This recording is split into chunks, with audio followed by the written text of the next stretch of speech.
Hi, my name is Hank Plyler, and today I'm here with Jeremy Hus, Vice President of Financial Planning at Barnum Financial Group. Hey Jeremy, thanks for making some time for me today. We're going to talk a little bit about Social Security. Why don't you give me an update on what's going on with Social Security under the current administration? Absolutely. Number one, thanks for having me today. Obviously, Social Security is one of my favorite topics to discuss, so glad that I could make the time today. So number one, I think what gets the headlines is that Social Security is going broke. And so I think that creates a lot of misinformation. So the headline is 2034, trust fund gets depleted. I think the good news is that even when that trust fund is depleted, it's still a pay-as-you-go system. So there's still going to be projected to be able to pay 75 to 80% of benefits moving forward. So even if Congress does nothing, there's still a tremendous amount of benefit that people will be able to collect. And for whatever reason, I'm still optimistic that Congress will be able to do something and get their act together, because it really doesn't take huge changes to make the program solvent moving forward. So I think the key takeaway there is, you still want to plan for Social Security to be around. What do you see the future of Social Security looking like? If you think it's 75, 80%, what does that look like for the average client?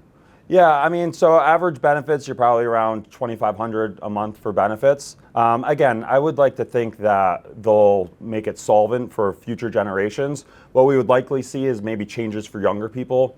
So certainly people that are close to collecting Social Security or already collecting, I would expect them to be made whole or kept whole, and then changes for younger generations, so they have longer time to plan, I think would be the key piece there.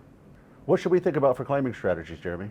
So if you're thinking about the individual, obviously there's multiple factors that go into figuring out what's the optimal age to start collecting Social Security. I think the first one is really around health and longevity. Obviously, the longer that you live, or the longer that you're expected to live, is going to lend itself to delaying Social Security. So you could delay Social Security as early as age 70. So certainly if you have longevity in your family, good health, it's going to make sense to delay.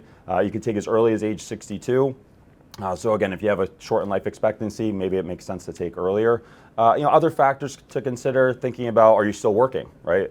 If you're still working and under full retirement age, likely it does not make sense to start collecting, because there is an earnings test, so you can actually withhold benefit for Social Security, so it probably doesn't make sense to do that. But there's a bunch of different factors that really should go into when to claim and when do you need the income. And what do you think we should do for couples? So for couples, it really creates another dynamic, because it's really about the longevity of the couple rather than the longevity of the individual. So I just talked about, if you're going to live beyond age 70, 80, it's going to make sense to delay Social Security.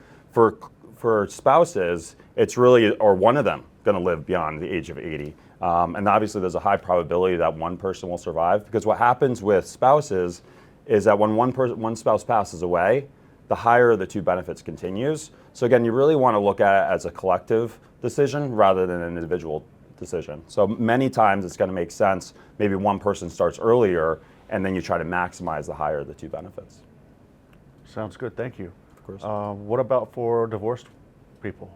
Yeah, so divorce, interesting to be able to collect potentially off of your ex-spouse's Social Security benefit.